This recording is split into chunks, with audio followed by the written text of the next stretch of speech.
Hi, hello, welcome to 33 Club Members Voice today with our dear guest Skylin. Hello, hi everyone, I'm Sky. Skylin, you are a Singaporean entrepreneur known for building one of the Southeast Asia's leading influencer marketing agencies. That's correct, right? You founded X10 a few years back, actually.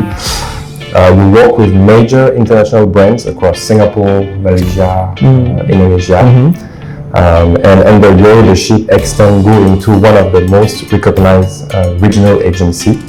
And congrats, you were acquired, X10 were acquired by TSL Media Group a few years ago. Beyond media and marketing, you are now building FLYCO, which you can see everywhere now online on Instagram. It's travel and lifestyle venture focused on creating curated experiences and modern travel solutions.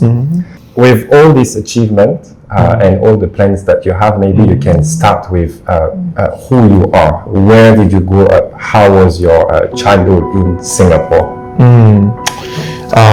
So I'm actually 33 this year, and just nice aligned with 33 Club. And so my entrepreneurship journey has been about 13 years. I started entrepreneurship when I was taking my diploma in Ngee Ann Poly. In terms of childhood, I think way younger, in my primary school days or even secondary school days, because I come from a very humble and not well-to-do background. Like in terms of my parents, they were really just making ends meet. I would say low to middle class. We stayed in a 3-room HDB flat. Which location? In Jurong. In Jurong, the West, yeah. And then really have to make ends meet because I have 2 siblings, so 3 of us have to raise 3 of us up, and so 3 of us even had to have to share 1 room. So that was that my childhood, right? So certain classmates get to see them enjoy a bit more in terms of whether is it more allowance in school, to enjoy the nicer food in canteen, all the way to nicer toys, games. Last time the Game Boy was a thing, right? But I didn't get to enjoy a Game Boy for growing up. Have never blamed my parents because I know that they don't earn well, right? And that actually I would say build a hunger and drive in me, wanting to firstly know that have to work hard, right? And as well as in terms of being an entrepreneur as well, so that I can give my parents a better life. So fast forward to today, I do give my parents quite a significant amount of monthly allowance to allow them to semi-retire. So now they're just doing a little part-time work here and there. But the day where TSL acquired my company, my dad actually resigned from his full-time role. Just doing some part-time work now, which I think that's something that I feel most accomplished about. So that's a bit more about childhood till now. Nice. So during this time, what did you want it to be when you grew up? Like, did you have any idea of what job or career you wanted to pursue? I think everyone since would want to be a doctor or lawyer, right? I was striving towards lawyer because I love debates, and that was my very young primary school kind of what I want to do. I grew a bit older, probably in my secondary school to poly. I started liking to sing, chase for celebrity kind of dream as well. I went for some singing auditions here and there, right? Last time there's this campus superstar and stuff, right? So really went there to try out space.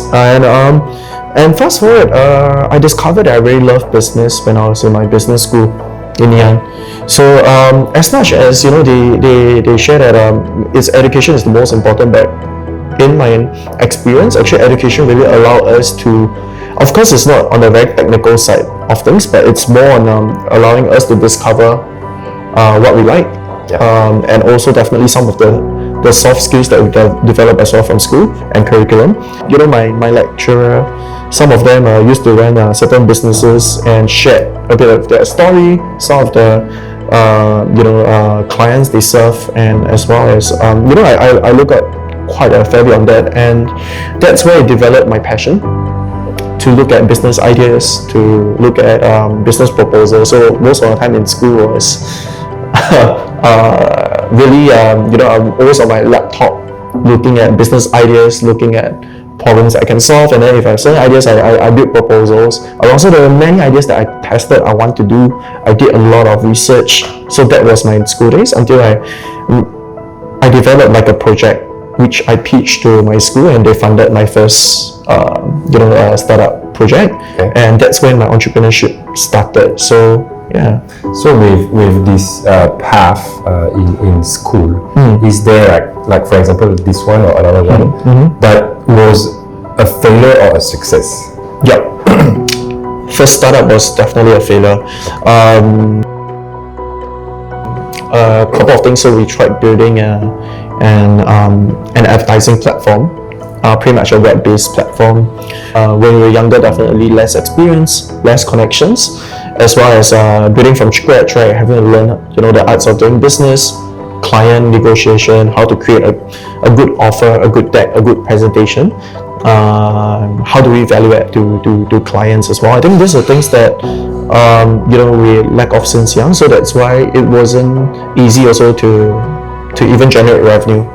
It's not easy. It's really not easy because entrepreneurship, 13 years now, the first 6 years at least, the first 5 to 6 years trying my first few startups, and all the way to X10 Media, even my first 3 to 4 years of X10 Media, it's a lot of uphill, a lot of free work that we do, drawing just very low. So there was really a period where my siblings can start giving my parents allowance, and I couldn't yet. My younger siblings, and I'm the eldest. So that's when that social pressure of wanting to ensure that it's not and it's just a lot of uncertainty, right? And then Let's talk about what you are building now, what you are building today. What are you working on exactly? What's FLYCO? Right. So a bit of a background, just now we mentioned about X10 for a bit. So X10 Media, we've been around for 10 years. I founded it in 2016, and now it's 2026, 10 years. But 2 years ago, managed to meet this company that see value in what we do, see potential for us to grow further, and that's TSL, the smart logo. Appreciate where there's an opportunity to kind of look at an acquisition as well as a merger with the whole TSL Media Group to further bring more value to the influencer marketing space. And so my background has always been in marketing and influencers marketing, and done a lot of campaigns, influencer works, as well as we look at amplifying such influencer content for brands. So in total, we probably done 2,000 to 3,000 over campaigns over the past 10 years for different brands, right?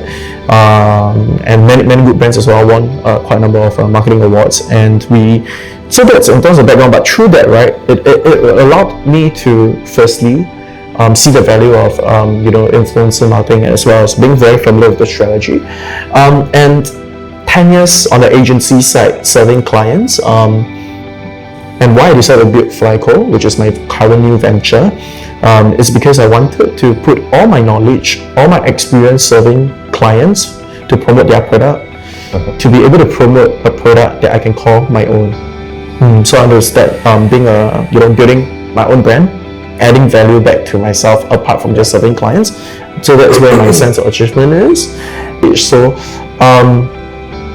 reason why we started looking at I started looking at e-commerce space. We call it a D2C space, because I have quite a number of friends in the space that have done pretty well, also exited some of their e-commerce ventures and scaled pretty well.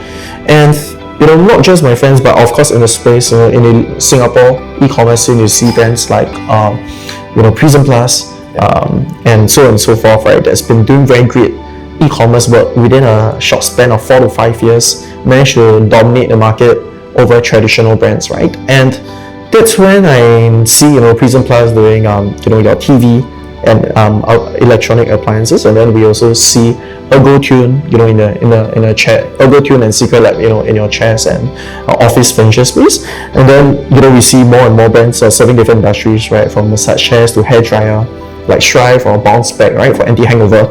And what I've noticed is there's no e-commerce brand in Singapore that's trying to make an impact or disrupt the luggage industry, right? With that same formula of using paid media, using ads, using influencers, using content to scale. And these brands, we talk about Prism Plus, for example, right? The reason why they are able to suit the market so well, it's not just about influencer marketing, right? It's also not just about ads. It's about creating a good product, a good offer, right? So Prism Plus came in with a very sweet price point, right? So they started, their TVs at $599, $699. You get like a pretty solid quality TV, right? And then it attracted a market where the market used to sell your TVs in thousands of dollars, right? And they come in with a sweet price point with a good offer as well. I think there's many years of servicing from the team, and that's how it inspired me, right, to look at how can I build a luggage brand that's able to come out with a good offer, right, and actually solve consumer problems, right?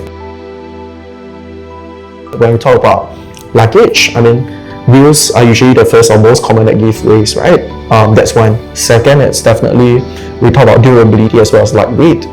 Finding a product that can kind of cater to all, right?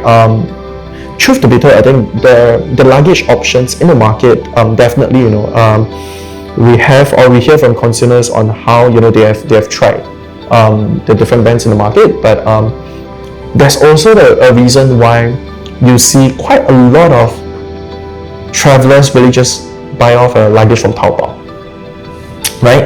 And when we actually have conversations with this type of travelers, they mention that it's not because they want to, not because they're trying to go for a cheaper option, but because they are not impressed or disappointed with some of their experience using current options in the market, right? So it's not about them not willing to spend, but not, the options in the market don't make them feel that it's worth investing in a good luggage, right? And that's where we see a sweet spot, right? What if today we can launch our luggage at a very sweet price point? So for FLYCO, we're selling our luggages between $299 to $499, a very affordable price point, yet we come with a very good offer, and that's lifetime warranty. So we actually give lifetime warranty on the most important parts of your luggage, which is your wheels, your handles, and your locks, right? So those are things that we ensure that it gives you a peace of mind, yet with that personalization and customization model, which also the reason why I'm passionate about this, because we see customization and personalization becoming a trend, huge trend, right? People like to customize their things. They like to, from phone cases to laptop cases to bags and so on and so forth. I think everyone likes to carry nice things around them that's a bit more unique to them as well. We always hear from consumers how they don't want to carry something that's everyone else is carrying, right? So they like that uniqueness. So that personalization will give them that unique touch. Yet, when it comes to luggage, there hasn't been much options in the market as well that gives that, like a consumer would say that they are very proud of the luggage that they carry. That's why I built FLYCO. And then from luggage, right, that's why we started building a travel ecosystem, because my mission started expanding on how do we enhance a travel experience, right? If you realize holidays are fun, travels are fun, right? When we go to holiday, when we go to destinations like Japan, so on and so forth, right? It's always nice, right? These destinations, good food, good environment, right? Great ambience. But there's always this gap or this challenge where the journey to get there, it can be quite exhausting. It can be quite unbearable, right? When we talk about flights, when we talk about airport, when we talk about airport. airport to taxi. Exactly. Hotel. Exactly. And each time you have to lift your luggage up and down, up and down, up and down. And even at certain airports, right, where the aircraft is not just at the boarding gate, right? It's you still have to, go a distance. There's either a bus that will fetch you, then you have to walk down the bus, walk on the roads, near the aircraft, and then you still have to pull your luggage and carry up the stairs again, right? So that's where if you don't have a good luggage, right, it's going to affect your travel experience. And that's also why, right, when your journey and your travel experience is not well, I would say, the word it's, to have a smooth experience, then you realize that when you actually reach your destination, you feel tired, right? And what's the first thing we usually like to do when we reach the destination? Rest in a hotel for a bit first, right? Right. And then even if you try to go to a Disneyland, probably a bit drained out. And so that's where I realized that, hey, now my mission become a bit bigger, not just providing a nice luggage anymore, but it's about enhancing the travel experience. And that's also the reason why we started building travel experiences. Because when we design this type of travel experiences, we bring creators along, we started planning trips for consumers.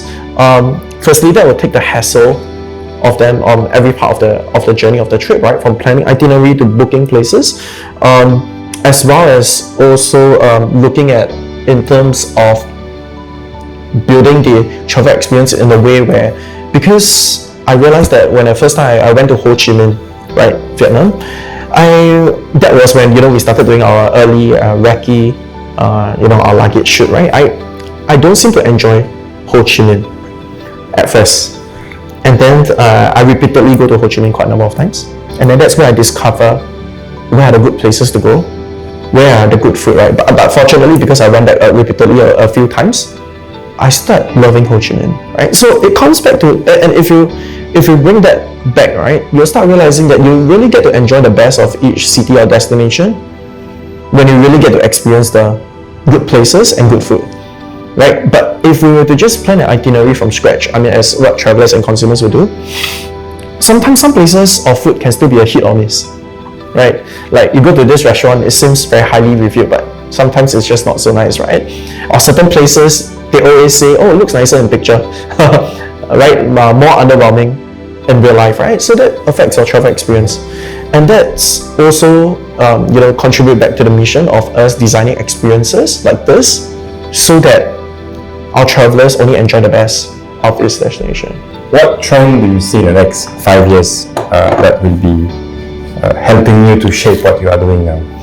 In terms of marketing or in terms of travel, or both? Is both, is like, because you are building an ecosystem, right? That's right. From the luggage to the agency. Yes. Like what's the trend? Like where are you going to go with this? A few things, right? One, it's that in terms of trend, we're definitely looking at smarter travelers, right? With AI these days, right? It's about being smart. It's also about being able to enhance travel experience quicker and faster. That is why we are also exploring the early stage of an idea of building an app, a travel app as well, to look at enhancing the travel experience more. But in terms of trend, in terms of travel trend, right? We definitely see the smarter travelers wanting more from each travel. They definitely want more, right? Beyond just beyond just finding the cheapest hotel or cheapest flight, right? It's about demanding more from travel. That's one. Second, it's also in terms of marketing side, or in terms of brands and agency side. That is where we also would see that in terms of content, right? Brands these days would want to look at more refreshing content, right? Okay. And local content, doing in Singapore, you see a lot of content that are usually home based, or even Singapore around, right? Like we're chatting with a running shoe brand, and then we talk about, like, while we're chatting with this running shoe brand, right? We talk about there's only this number of places you will typically see in Singapore in terms of content, right? To run around either Marina area, Sentosa, East Coast Park. That's about it, and that's why local content is overdone. it starts to get pretty flat, right? And that's where effectiveness or efficiency of each content drop, right? And when we start looking at overseas content, this is where it gets interesting, more refreshing, a lot more activities, destination, content angles that we can do, right? And also because our travel experiences involve community participants for the trip, that's why we are also able to get content not just from creators that we bring along, but also from everyday people, from the travelers, right? Yes, correct. So they are traveling and doing your marketing, right? Yes, yes, exactly. So a bit more authentic, because these are your usual travelers that are non-creators, right? So, and UGC these days becoming a trend as well. Yeah. User-generated content, right? Brands or consumers these days wants to hear what other consumers say about the product or the brand beyond just what a celebrity or a creator say, right? So we're starting to add value in that way from our trips, and yeah, that's the trend that we see. Okay. So we understand pretty well what you are doing and where you want to go. Maybe let's go back to yourself, Sky, the entrepreneur you are. But you are pretty successful in what you do. I believe so. You're already doing Nothing compared to other members here. Yes, it's just a small milestone. Hopefully you will be able to be acquired another time. Yes. And maybe a third time. And so on, right?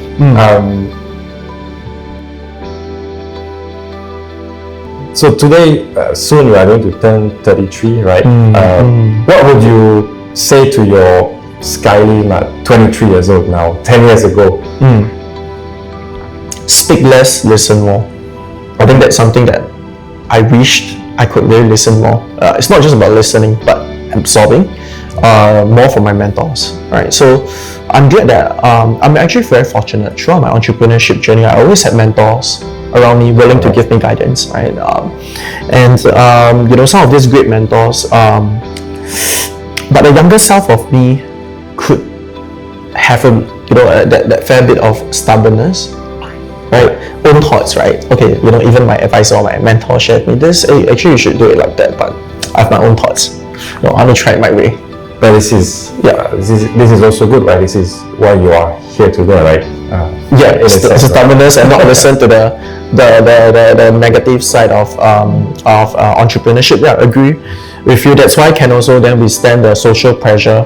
Yeah. So because you're so stubborn that we want to do it. But so I think that could be really a good mix, because these days I start listening more. Okay. I start prioritizing opinions more, not just from mentor, which I still have my my mentor as well, right, in FLYCO. Most importantly, also from my team, right? So these days, how many people you have in your team now? At the moment, we do have different people doing different roles, right? In terms of day-to-day, as well as people that are in the warehouse handling logistics of the luggages, right?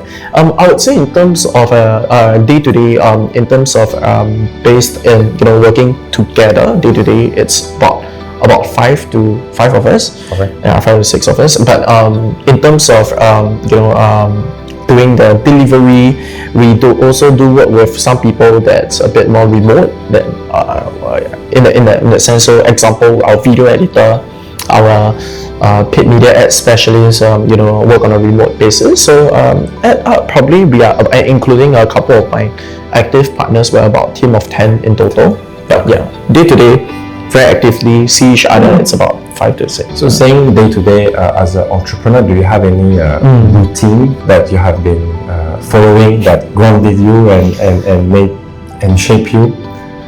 No, I'm not a 5 a.m. club or a 6 a.m. club person. 4 a.m. club?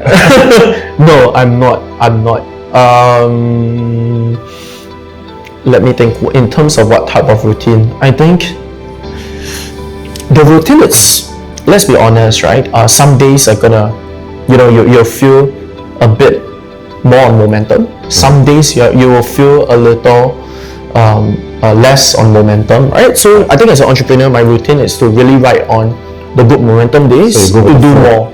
to do more. You go with the flow, right? Yeah. Okay. To do more on a strong momentum day so that you can make up for your lower momentum days. That's one in terms of one of the things that I follow.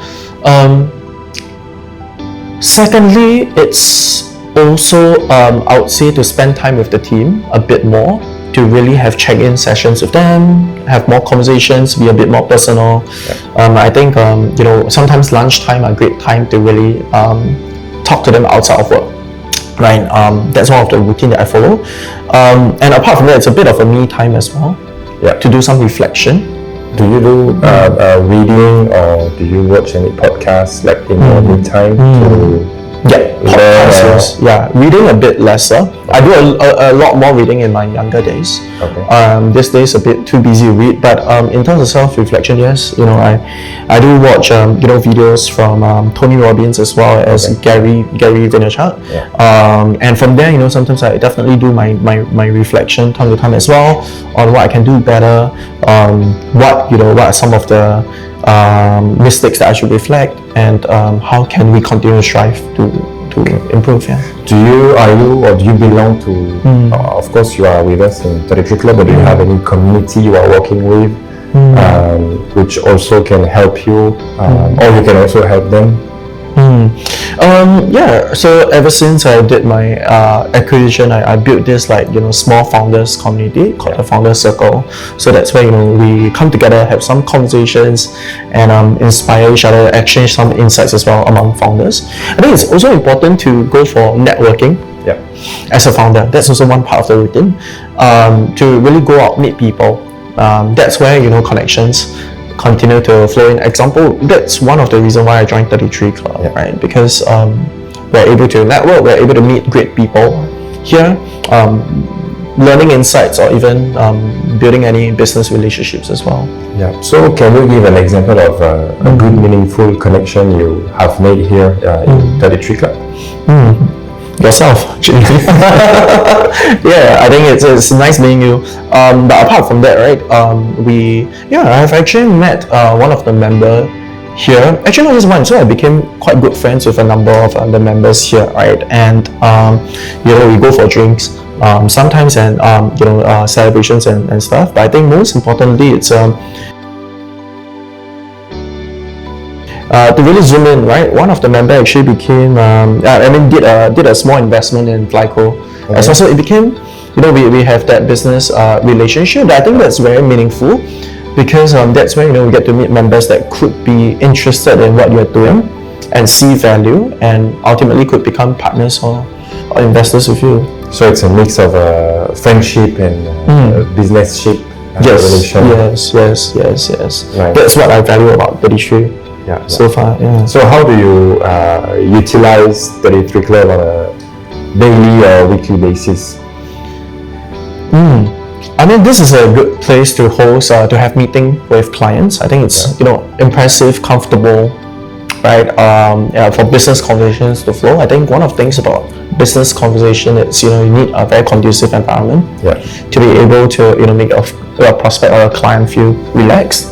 Good service. I think this is actually my I would say like a second or third home to me. I spend quite a bit of time here together. I do meetings here with my team as well. We do some work, and apart from that, I catch up with some of my connections as well at 33. And so far, and also the events and networking events that we have here. It's a Raffles place, so it's so central. So strategic. It's a good place. So that's what we I think we see you about 3 to 4 times a week. At least. Probably one of the more active members. I think this week you came in Monday to Tuesday, Wednesday, Thursday, Friday, right? No, not other days. I think no, probably not Monday, but it's at least 3 to 4 times a week. 3 to 4. So we'll see you tomorrow. So tomorrow is Saturday. No, that's where the me time is, to do reflections on weekends. Right. So I think what I would like to know from you, and this is what we also try to achieve with 33 Club, is what role a club like us should do to you as an entrepreneur and to the other members as well as other individuals who wants to join the club. Like, what should we do and what should we take in place to strengthen the positioning of 33 Club and the networking of 33 Club? Some idea could be, because at certain events we do meet certain members, but I believe 33 has even a fuller database of members. Just that some of them are busy, less active. But if there's a way to kind of, example, within the 33 Club app, to be able to browse the different members' profile, and could always, say for example, drop a message to have conversations even on the app. That's interesting. Like, to connect members deeper for those that are less active as well. Yeah, I think that's one. Secondly, it's I think so far the sessions are great in terms of being able to learn a bit more. Right, when it comes to sometimes we see certain countries' ambassadors, or sometimes we get to see some Web3 or AI type of projects, right, that's presented. I think what else we could do is definitely cater a bit more to in terms of being able to see a greater value add. Just an example, right? So if today me as a member, like the profile, it's I'm building a travel and marketing kind of business, then if there's events that are designed a bit more about travel or marketing type of topics, could be a bit more interesting. I think that's one, beyond just looking at usually we look at, I think I've attended some when it comes to gold mine investment, which it's interesting as well. Just that if because business owners like ourselves, our priority is always in what we're building. Of course. So if there's a way to connect a bit more, I think you will see me even more. If there's events about marketing, there's events about talking about travel, because that's my profile. But of course, it's not just the event shouldn't be designed just to myself, right? But it's about members' profile, right? Just like how, example, we have another member, Shin, that's a coffee business, right? And then if there's things that are designed that could value add with coffee business, let's design an event about traveling together. Oh, yes. It could be a very interesting topic and resonate better with the members. Depends on what's everyone building, because I've not met everyone. I think really understanding what we're building and how we can curate even meaningful events together. Cool. That's one of the things that we do. Thank you so much. Thanks, Julie, for hosting this. Yes. I appreciate the invitation. See you behind the camera. See you.